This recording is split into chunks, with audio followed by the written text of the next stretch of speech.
ನಾಳೆ ರಾಜ್ಯ ಬಜೆಟ್ ಮಂಡನೆ ಆಗ್ತಾ ಇದೆ. ಈ ಬಾರಿಯ ಬಜೆಟ್ ಮೇಲೆ ಕಲ್ಯಾಣ ಕರ್ನಾಟಕ ಪ್ರದೇಶದ ಜನರ ನಿರೀಕ್ಷೆ ಸಾಕಷ್ಟಿವೆ.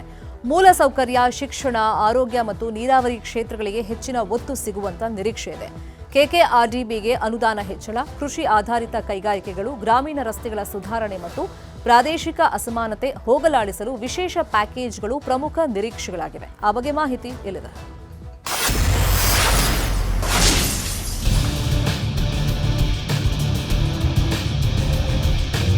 ಕಲ್ಯಾಣ ಕರ್ನಾಟಕ ಭಾಗ ಶೈಕ್ಷಣಿಕವಾಗಿ ಮತ್ತು ಆರ್ಥಿಕವಾಗಿ ಹಿಂದುಳಿದಿದೆ. ಈ ಭಾಗ ಅಭಿವೃದ್ಧಿಯಾಗಲಿ ಅಂತ ಕೆಕೆಆರ್ಡಿಬಿಗೆ ವಿಶೇಷ ಅನುದಾನ ಕೊಟ್ಟಿದ್ರೂ ಸರಿಯಾಗಿ ಕ್ರಿಯಾ ಯೋಜನೆ ಮಾಡಿಲ್ಲ. ಬಂದ ಹಣವನ್ನು ಸರಿಯಾಗಿ ಬಳಕೆ ಮಾಡುತ್ತಿಲ್ಲ. ಜನರಿಗೆ ಉತ್ತಮ ಶಿಕ್ಷಣ ಸಿಗ್ತಾ ಇಲ್ಲ. ಉದ್ಯೋಗಕ್ಕಾಗಿ ಬೇರೆ ರಾಜ್ಯಗಳಿಗೆ ಗುಳೆ ಹೋಗುವುದು ತಪ್ಪಿಲ್ಲ. ಶಿಕ್ಷಕರ ಕೊರತೆಯಿಂದ ನಿರೀಕ್ಷಿತ ಫಲಿತಾಂಶ ಬರುತ್ತಿಲ್ಲ. ಸರ್ಕಾರ ಖಾಲಿ ಇರುವ ಹುದ್ದೆಗಳನ್ನು ಭರ್ತಿ ಮಾಡುತ್ತಿಲ್ಲ ಎಂದು ಜನ ಕಿಡಿಕಾರಿದ್ದಾರೆ. ಹಾಗಿದ್ರೆ ಯಾವೆಲ್ಲ ನಿರೀಕ್ಷೆ ಇವೆ ಅಂತ ನೋಡೋಣ.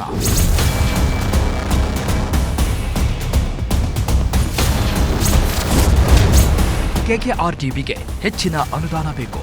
ಕೃಷಿ ಮತ್ತು ನೀರಾವರಿಗೆ ಹೆಚ್ಚಿನ ಅನುದಾನ ಬೇಕು. ಕಲಬುರಗಿಯಲ್ಲಿ ಮೆಗಾ ಡೈರಿಗೆ ಉತ್ತೇಜನ ಸಿಗಬೇಕು. ಹೊಸ ಮಹಿಳಾ ಪಿಯು ಕಾಲೇಜುಗಳು ಶುರುವಾಗಬೇಕು. ಗ್ರಾಮೀಣ ರಸ್ತೆಗಳ ಅಭಿವೃದ್ಧಿ ಮಾಡಬೇಕು. ಕೈಗಾರಿಕಾ ಕಾರಿಡಾರ್ಗಳ ನಿರ್ಮಾಣ ಆಗಬೇಕು.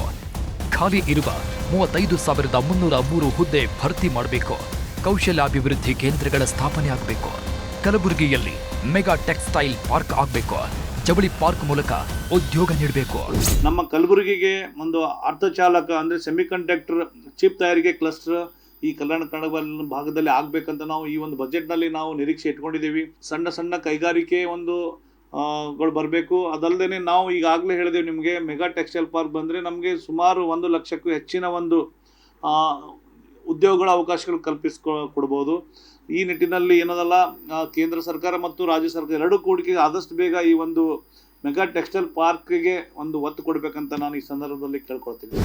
ಕಲ್ಯಾಣ ಕರ್ನಾಟಕ ಪ್ರದೇಶಕ್ಕೆ ಏನದಲ್ಲ ಈ ಸಾರಿ ಹೆಚ್ಚಿನ ಅನುದಾನ ಏನದಲ್ಲ ನಮ್ಮ ರೂಟೀನ್ ಬಜೆಟ್ನಲ್ಲಿ ಯೋಜನೆಗಳು ಹಾಕೋಬೇಕು. ಮತ್ತು ಕೆಕೆಆರ್ಡಿಬಿಗೂ ಹೆಚ್ಚಿನ ಬಜೆಟ್ ಬಿಡುಗಡೆ ಮಾಡಬೇಕು. ಮತ್ತು ವಿಶೇಷವಾಗಿ ನಮ್ಮ ಒಂದು ಪ್ರದೇಶ ಅಭಿವೃದ್ಧಿಗೆ ದೂರದೃಷ್ಟಿಕೋನದ ಏನಪ್ಪ ವೈಜ್ಞಾನಿಕ ಕ್ರಿಯಾ ಯೋಜನೆ ಗೋವಿಂದರಾವ್ ಕಮಿಟಿ ಆಧಾರದ ಮೇಲೆ ಏನದಲ್ಲ ಪ್ರಕಟಿಸ್ಬೇಕಂತೇಳಿ ಸನ್ಮಾನ್ಯ ಮುಖ್ಯಮಂತ್ರಿಗೆ ಈ ಮುಖಾಂತರ ನಾವು ಆಗ್ರಹ ಮಾಡ್ತೀವಿ. ಇನ್ನು ರಾಯಚೂರು ಜಿಲ್ಲೆಯ ಜನರ ನಿರೀಕ್ಷೆಗಳೇನು ಅಂತ ನೋಡೋಣ. ನೀರಾವರಿ ಯೋಜನೆಗಳಿಗೆ ಹೆಚ್ಚಿನ ಅನುದಾನ ಬೇಕು. ಆಂಧ್ರಕ್ಕೆ ಹರಿಯುವ ಡ್ಯಾಂಗಳ ನೀರು ನಿಲ್ಲಿಸಬೇಕು. ವಿಶ್ವವಿದ್ಯಾಲಯಗಳಿಗೆ ಗ್ರಾಂಟ್ ಕೊಡಬೇಕು. ಹಟ್ಟಿಯಲ್ಲಿ 11 ಚಿನ್ನದ ಗಣಿಗಳಿಗೆ ಪರವಾನಗಿ ಕೊಡಬೇಕು. ಗಣಿಗಾರಿಕೆಯಿಂದ ಸಾವಿರಾರು ಜನರಿಗೆ ಕೆಲಸ ಸಿಗಲಿದೆ.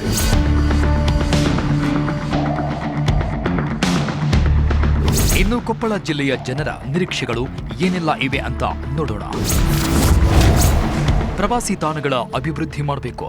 ಮೋರೇರ್ ತಟ್ಟಿ, ಅಂಜನಾದ್ರಿ, ಆನೆಗೊಂದಿಗೆ ಅನುದಾನ ಬೇಕು. ಏತ ನೀರಾವರಿ ಯೋಜನೆಗಳಿಗೆ ಹಣ ಬೇಕು. ಕೆರೆ ತುಂಬಿಸುವ ಯೋಜನೆ ಪೂರ್ಣಗೊಳಿಸಬೇಕು. ಸಿಂಗಟಾಲೂರು ಏತ ನೀರಾವರಿ ಪೂರ್ಣಗೊಳಿಸಬೇಕು. ಕೊಪ್ಪಳದಲ್ಲಿ ವಿಶ್ವವಿದ್ಯಾಲಯ ನಿರ್ಮಿಸಲು ಅನುದಾನ ಬೇಕು. ಘೋಷಿತ ತೋಟಗಾರಿಕಾ ಪಾರ್ಕಿಗೆ ಅನುದಾನ ಬೇಕು. ಹುಲಿಗೆಮ್ಮ ದೇವಸ್ಥಾನ ಅಭಿವೃದ್ಧಿ ಆಗಬೇಕು. ಕೊಪ್ಪಳದಲ್ಲಿ ಮಲ್ಟಿ ಸ್ಪೆಷಾಲಿಟಿ ಆಸ್ಪತ್ರೆ ಕಟ್ಟಬೇಕು.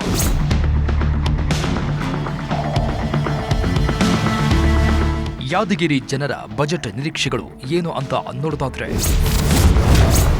ಭೀಮಾ ಬ್ರಿಡ್ಜ್ ನವೀಕರಣಕ್ಕೆ 100 ಕೋಟಿಗೆ ಬೇಡಿಕೆ. ಯಾದಗಿರಿ ಜಿಲ್ಲೆಗೆ ಇಂಜಿನಿಯರಿಂಗ್ ಕಾಲೇಜ್ ಬೇಕು.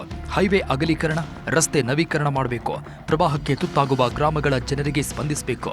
ಕಡೇಚೂರ್, ಬ್ಯಾಡಿಹಾಳ ಕೈಗಾರಿಕಾ ಪ್ರದೇಶಗಳ ಅಭಿವೃದ್ಧಿ ಆಗಬೇಕು. ಬೀದರ್ ನಾಂದೇಡ್ ಹೊಸ ರೈಲು ಮಾರ್ಗಕ್ಕೆ ಅನುದಾನ ಬೇಕು. ಬೀದರ್ ವಿವಿ ಅನುಭವ ಮಂಟಪಕ್ಕೆ ಅನುದಾನ ಬೇಕು. ಅಕ್ಕಮಹಾದೇವಿ ಹೆಸರಲ್ಲಿ ಕಾಲೇಜು ಆಗಬೇಕು. ಕೌಶಲ್ಯಾಭಿವೃದ್ಧಿ ಕೇಂದ್ರ ಸ್ಥಾಪನೆಗೆ ಡಿಮ್ಯಾಂಡ್. ಕಬ್ಬು ಬೆಳೆ ಸಂಶೋಧನಾ ಕೇಂದ್ರ ಸ್ಥಾಪನೆ ಮಾಡಬೇಕು. ಕಾರಂಜಾ ಯೋಜನೆಗೆ ಭೂಮಿ ಕೊಟ್ಟವರಿಗೆ ಪರಿಹಾರ ಬೇಕು.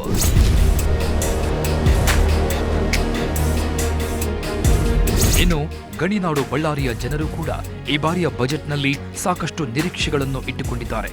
ಅವೇನಿವೆ ಅಂತ ನೋಡೋಣ. ನೆನೆಗುದಿಗೆ ಬಿದ್ದಿರೋ ಇಎಸ್ಐ ಆಸ್ಪತ್ರೆ ಕೆಲಸ ಮುಗಿಸಬೇಕು. ಮೆಣಸಿನಕಾಯಿ ಮಾರುಕಟ್ಟೆ ನಿರ್ಮಾಣ ಮಾಡಬೇಕು. ಬಳ್ಳಾರಿ ಜೀನ್ಸ್ ಉದ್ಯಮಕ್ಕೆ ಉತ್ತೇಜನ ಬೇಕು. ಜೀನ್ಸ್ ಅಪರೆಲ್ ಪಾರ್ಕ್ ನಿರ್ಮಾಣ ಮಾಡಬೇಕು. ಬೇಗ ಏರ್ಪೋರ್ಟ್ ಕೆಲಸ ಮುಗಿಸಬೇಕು.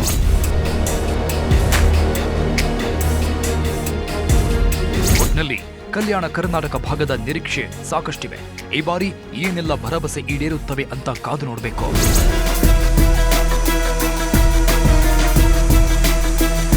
ರಾಯಚೂರಿನಿಂದ ವಿಶ್ವನಾಥ ಜೊತೆ, ಬಳ್ಳಾರಿಯಿಂದ ಬಸವರಾಜ್ ಹಾಗೂ ಅರುಣ್ ಕುಮಾರ್ ಕದಂ, ನ್ಯೂಸ್ 18 ಕಲಬುರಗಿ.